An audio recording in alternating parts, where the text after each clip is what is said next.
So, Catty, not to be confused with Catty, is one of Chris's classmates at Deltarune, who is widely believed to be a playable character like Noelle in an upcoming Dark World.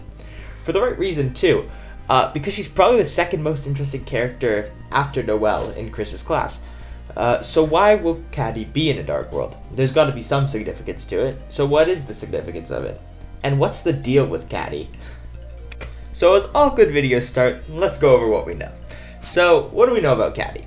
As mentioned before, Catty is Chris's classmate, and she is a relatively reserved character in Deltarune, not really talking too much. She has a history with Noelle and Jockington, being friends with her. She seems to really care about Jockington in some way. And also, Chris and her are somewhat of friends, as they used to study the occult together. Catty mentions how she is embarrassed of her family while she's working, but still seems to care about them. And she also mentions how much she doesn't like Susie, especially, like, she really seems to dislike him more than her peers in the classroom, as they just seem just scared of her, while she seems to really dislike Susie. And that's really all we know about Catty. It isn't a lot, but it's a lot more than you could say about any other of Chris's classmates, other than Berdly and Noelle. Like, I dare you to give me any info on Monster Kid and Deltarune. Like, not Undertale, just Deltarune. Tell me one thing about Monster Kid.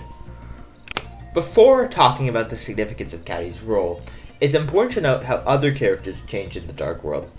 Previous ones like Noelle, Berdly, and even Susie. And that might help us learn how Catty will change in some way. So let's start with Susie. So Susie starts out the game, as many of you know, as the bully character. Seems to really hate Chris and the people around her in her classroom. But from the Dark World, she learns that there are people who care about her and that she can care for people. She learns that through Lancer and through Chris and stuff. And she learns that she does need friends, as much as she doesn't want to believe that, and she does genuinely want to have them, and was just scared to get attached, which is why she scares people off purposefully. Susie marks the change that people can have in the Dark World, showing that there is a reason to go on these adventures as people grow from these experiences. Moving on to Noelle, through Rudy, we know that Noelle gets frightened easily, and is told what to do a lot of the time. Noelle is easily taken advantage of, as seen through the Snowgrave route where we literally tell her to kill someone. From Noelle's experience in the Dark World, through either route, she learns to stand up for herself, or else people around her could get hurt. And at Snowgrave, it's more severe, where she's literally really scared of people telling her what to do, because we gave her trauma. This is most clearly seen after the Giga Queen fight in the normal route, where Noelle finally stands up to Queen and tells her to stop hurting her friends, and that Queen is really not helping her as much as Queen thinks she is. Berdly is the last character we've seen grow through the Dark World. That is a Lightner. Now, Berdly starts out the game as really annoying. That's his one character trait, and looks down upon Chris and practically everyone else in the classroom, besides Noelle. In the Dark World, Berdly comes to admit that he isn't as smart as people think he is, and that expectations on him were so high that he had to feel like he had to keep up some persona and pretend to be really smart, and therefore look down on others because he wasn't smart himself. Berdly learns in the Dark World that people don't care if he's smart or not, and he also softens his look on others, being more accepting of others who aren't as smart as him. So all the characters we talked about change in the Dark World, and each of them learns something that makes them a better person, or gives them a new outlook. So what could Catty learn from the Dark World? You could say maybe she learns to not be embarrassed of her family, but she does still seem to care about her family, and to be honest, her family is really embarrassing. Can you imagine your family doing that? Going into a restaurant and cheering you on? Instead, I think Catty's change will really represent a change in multiple characters, though, moving forward. Specifically being the rest of the class. So how can Catty change as a character? So we already know from Catty that she studied the occult, is friends with Noelle and Jockington, and hates Susie, even going as far to protect Noelle from Susie. Now, I don't think the occult is going to do anything with her character arc, really. That'll probably just be used in her gameplay if she is a playable character, and it'll probably be used in some way through magic. Instead, I think Catty's change in character is going to be more of a representation of her whole class. I think Catty will learn from the Dark World that people can change.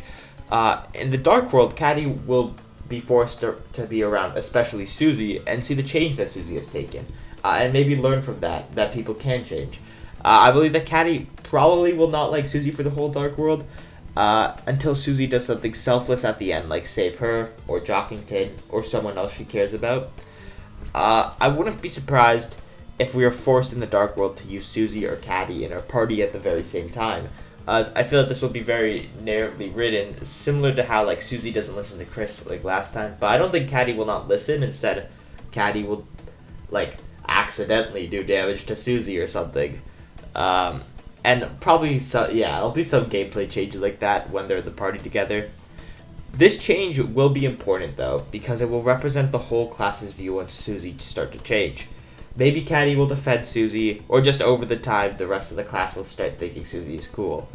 I think Catty learning to like Susie is being set up, especially by her text to the diner talking about how she doesn't like Susie, and that people need to be protected from her.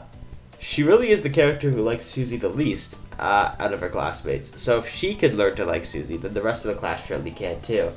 I'm sure over time the rest of the class will like Susie, especially see the change in other people being friends around Susie. So what is the significance of these changes done to the characters? Obviously, these changes are good for the characters, as they learn from their experiences and grow as people. Change is a good thing, and in this game, and I think at the end of the game, characters will learn that they don't need the Dark Worlds anymore, as they've grown from them and can apply it to real life, and now live life better from it. What if, change was a bigger part of Deltarune than we originally thought? So Toby Fox has stated multiple times that there is only one ending to Deltarune. I do think this is the case, as multiple times he has stated this, and I don't think he's going to go back on this. That question mark, I think, is more of like a, what? There's only one ending to Deltarune? Rather than a, maybe there's only one ending to Deltarune. However, Toby Fox has also stated that it's really not about the ending, but about the journey that you take and what you do along the way. So I do think the ending could look quite different depending on what you did during the game.